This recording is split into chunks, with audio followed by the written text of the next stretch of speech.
Terug by Away TV, ek is Martian Hendricks en vandag se episode is dedicated aan die superwoman van die colored community wat gefight het teen die apartheid government. Julle vandag gesels ons met June Eso. Sy is 'n political prisoner, 'n activist en 'n superhero. Sy en haar legendary broer Cecil Eso het 'n klomp sacrifices gemaak vir ons freedom vandag. Auntie, hallo en baie dankie vir Auntie se tyd. Sê gou vir my, Auntie, hoeveel jaar oud was Auntie gewees toe Auntie besef dat dit is apartheid? En wat het in daai moment gebeur toe Auntie besef?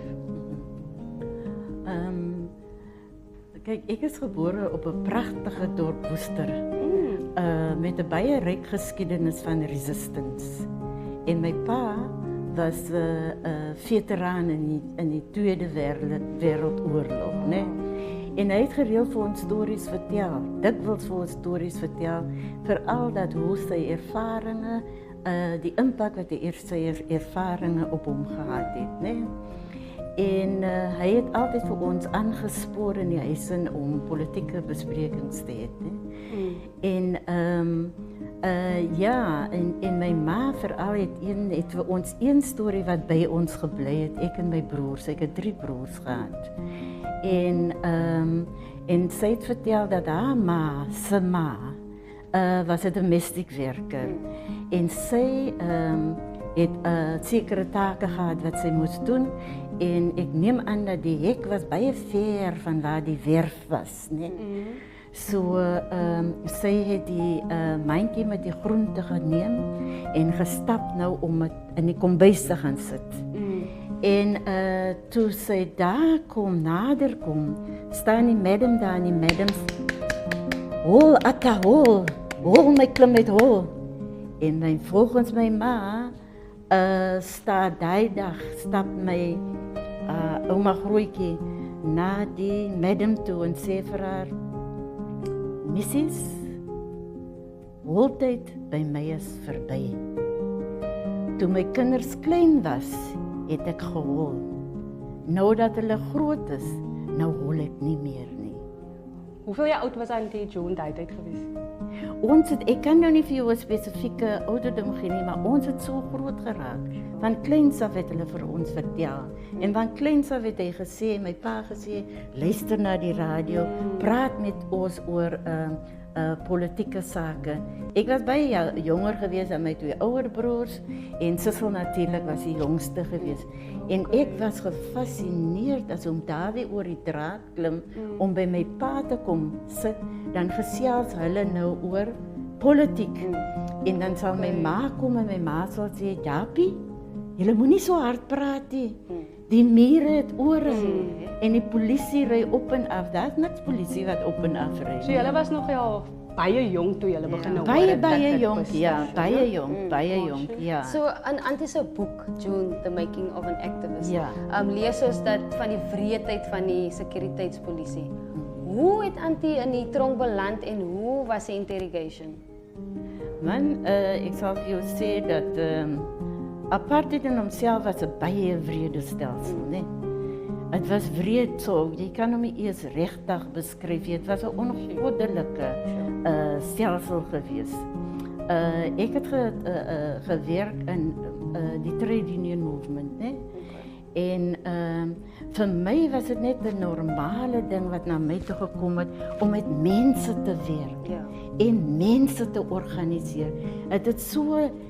It was satisfying for me to do that, right? And it naturally came to me.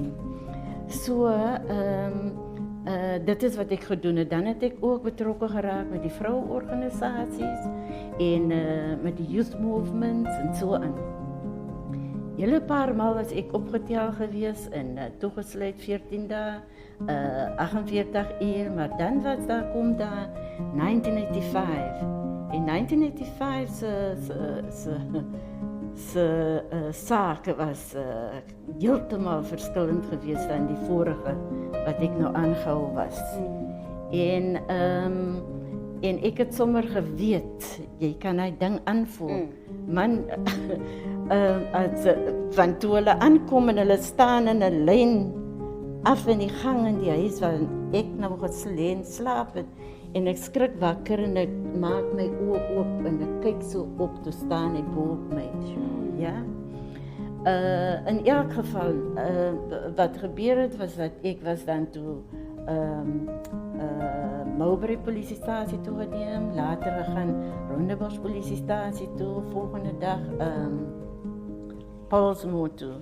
In Pollsmoor prison het ek was ek geondervraag gewees, so intermittently, né? Het hulle gekom en vrae gevra en so aan, maar die een Sondag toe hulle daar kom en hulle kom vir my die sel uithaal, het ek daar aangekom en hier sit die twee veiligheidspolisiemans en hulle vra my net een vraag soos ek instap, net een vraag. En ek kyk vir en ek sê nee, ek weet nie waarvan julle praat nie. En toe raak hulle baie kwaad, maar hulle roep toe die bewaarder en sê die bewaarder moet onmiddellik vir my weer terug sel toe vat.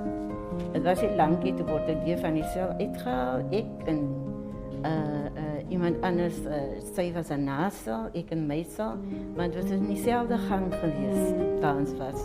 En toe het voorkom, toe is allemaal daar, hele partij van die veiligheidspolisie man en hulle is baie excited en so aan.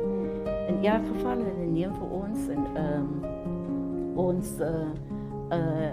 hulle separate vir ons in verskillende karre in. En dat is die laaste keer wat ek vir haar sien. Ek sien haar toe weer die volgende dag. Nee. Ek skryf van die in detail in my boek, The Making of an Activist, June Issel. In detail in van my aanhouding en wat daar gebeur het. Nee. Maar dit was traumatisch geweest. Antie wat? Antie die krag gekry om aan te gaan na alles wat men nou gebeur. Want as jy daar lê, jy het 'n keuse. Van die dag wat jy begin om, my pa het gesê, jy moet staan vir 'n ding. Yes. Jy kan nie vir niks staan nie, jy moet vir iets staan. Hy het gesê, as jy staan vir niks nie, dan kan jy enige kant toe val. Yes. So jy moet staan. So van die dag wat ek 'n besluit maak, dan hierdie gaan ek gaan werk in die stryd vir vryheid. Nee. Ek moes daai besluit geneem het. Dit was net so toe daar op die vloer in Caledon Square lê, het hulle en hulle het geweet, hier was 3 van hulle.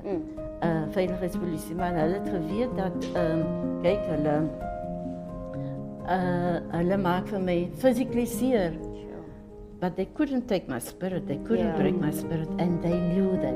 And that is why they were like animals on that day. Wow, that's awesome. Auntie, do you feel like that freedom turned out the way you thought it would, like years later in South Africa? Like today? Yeah.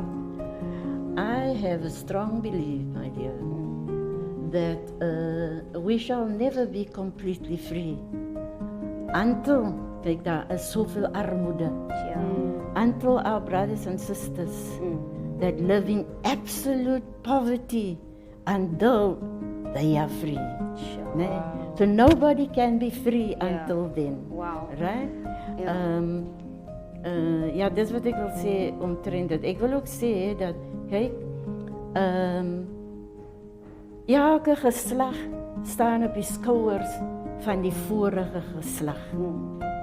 So julle as jong mense staan op die skouers van die geslagte voor julle. And now is your time. It is your time now. En julle moet uitgaan. En julle moet consistent wees. En gaan in die strate waar die mense woon. Gaan in die gemeenskappe waar die mense woon. Gaan in die kerke waar onze mense gaan. En jy sien dat terwyl daar soveel armoede is, hy breek vir jou stukkie vir stukkie vir stukkie jou dignity van daai gemeenskappe, né? Auntie, baie dankie dat Auntie vandag saam met ons kom kuier het. Ja. Ons weet dat hierdie tipe stories kry nooit die kans, jy weet, om die lig te sien nie. So ons is baie dankbaar dat Auntie June vandag saam met ons kom kuier het. Jo, ja, baie dankie weer eens Auntie June. Ons waardeer alles wat Auntie June en die familie gedoen het al die sacrifices wat julle gemaak het vir ons freedom. Ons gaat gou na 'n break toe en as ons terugkom gaan ons oor na die boys toe wat gesels met ons artists vandag. Stay tuned.